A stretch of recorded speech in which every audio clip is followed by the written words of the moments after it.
ஆகா விசு மைய நேய அன்பர்கள் அனைவருக்கும் வணக்கம்.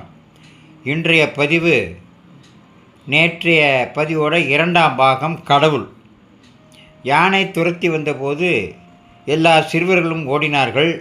ஆனால் குருவிடம் சந்தேகம் கேட்ட சிறுவன் மட்டும் ஓடாமல் அசையாமல் அங்கேயே நின்று கொண்டிருந்தான். மற்றவர்களிடம் எவ்வளவு எச்சரித்தும் அவன் ஓடவே இல்லை. என்னை விடுங்கள், நான் வரமாட்டேன். குரு கூறியதை நீ மறந்து விட்டாயா? கடவுள் அனைத்து உயிர்களிலும் வாசம் செய்பவன். இந்த மதம் கொண்ட யானையிலும் கடவுள் இருக்கிறார். அவர் என்னை எதுவும் செய்ய மாட்டார். நீங்கள் போங்கள், நான் இங்கேயே இருப்பேன் என்று பொறுமையுடன் கூறினான். உடனே நண்பர்கள், அடே மூடனே, உன் அறிவீன செயலுக்கு இது நேரமில்லை, வா ஓடிவிடலாம் என்று பதற்றத்துடன் கூறினார்கள். அப்பொழுதும் ஆர்வக்கோளாறு சீடன் அந்த இடத்தை விட்டு நகர மறுத்துவிட்டான். யானை சீற்றத்துடன் சீடனை நோக்கி வேகமாக வந்தது.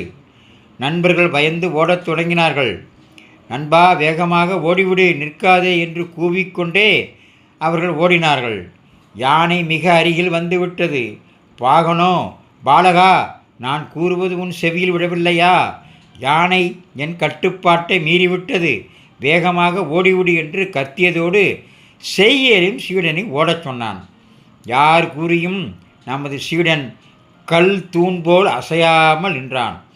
யானை சீடன் அருகில் வந்து பழுதூக்கும் வீரரைப் போல் சீடனை தூக்கி, சிலம்பாட்ட வீரரைப் போல் சீடனை சில முறை சுழற்றி, கம்பு எறியும் வீரரைப் போல் சீடனை தூக்கி வீசியது.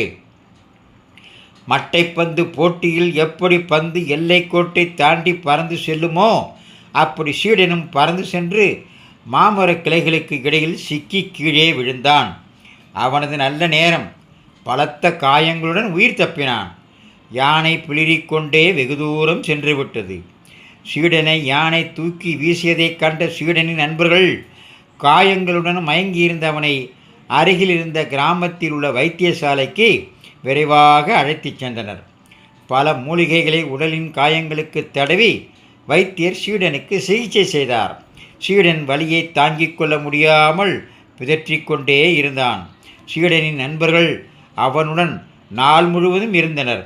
இந்த அதிர்ச்சியூட்டும் நிகழ்வை கேள்வியுற்று குருநாதர் சீடனை காண வைத்தியசாலைக்கு வந்தார். அவர் சீடனிடம், ஏன் இப்படி செய்தாய்? யானை அருகில் வருமுன் ஓடியிருக்கலாம் அல்லவா? இத்தனை துயரம் உனக்கு எதற்கு என்று அன்புடன் வேண்டினார். அதற்கு சீடன் குருவுக்கு என்ன பதில் சொன்னான்? நாளை பாகம்